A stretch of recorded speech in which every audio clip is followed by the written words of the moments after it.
Was staying in the nation's capital, Vice President Shettima has asked the European Union and Africa to maximize their potential for the continent's transformative development. He described the EU as Nigeria's natural partner, whose investments have been assisting greatly in realizing ongoing reforms by the administration of President Bola Tinubu. State House correspondent Femi Akonde reports. Vice President Shettima met with a visiting EU delegation. During the meeting, the VP emphasized the Tinubu administration's desire for deeper bilateral ties between Nigeria and the EU. He also pledged the Tinubu administration's readiness to continue to leverage Global Gateway, a strategic initiative of the EU to invest in smart, clean and secure infrastructure as well as connectivity across the world, including Nigeria. This partnership is expected to fast-track critical projects like the high-speed rail links, improved ports and airports, renewable power plants, and vocational training centers. And our expectation as Africans, as Nigerians, is very clear.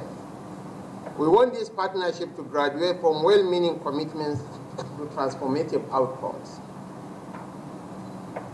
We want more joint ventures, deeper trade facilitation under the AfCFTA, and tangible investments in energy, education, and digital inclusion. We hope to see the EU move from being a donor to being a co-creator of African prosperity.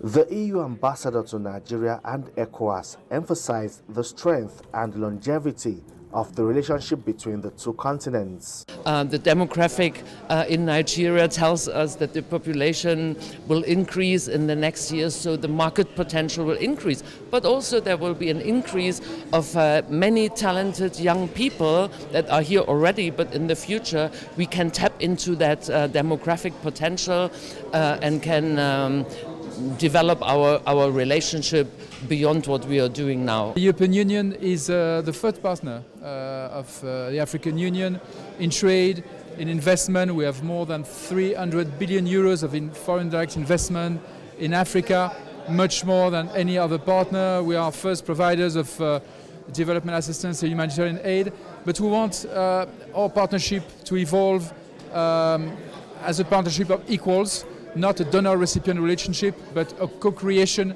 of wealth. The administration of President Bola Tinubu believes that maintaining a stronger relationship with the EU is sacrosanct.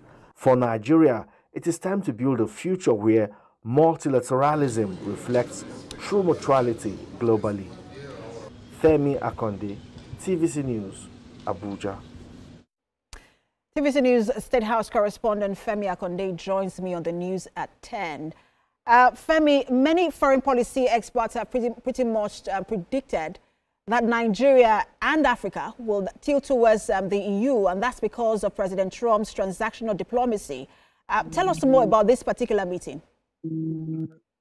Well, for this particular meeting, it's an attempt to try to balance the lopsided trade between Nigeria and the European Union and other global partners, because you know that what exists in that relationship is just Nigeria buying products from these countries. What they are doing now through that global strategy with about 300 billion euro fund set aside by the European Union is Nigeria trying to leverage on it to ensure a more significant partnership in areas like infrastructure, improving the seaports, improving the airports, human capital development, creating jobs, and industrialization. You know, like you rightly said, this is also a response, the EU's response to the China's Belt and Roads Initiative, which is an investment of over $1 trillion as we speak. But what Vice President Shettima, on behalf of the Nigerian government, is saying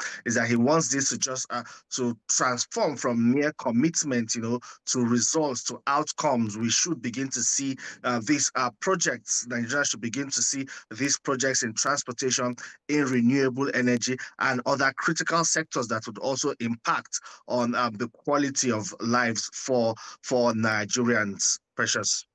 Absolutely, Femi. We must, like we see in this administration, enforcing that doctrine of reciprocity.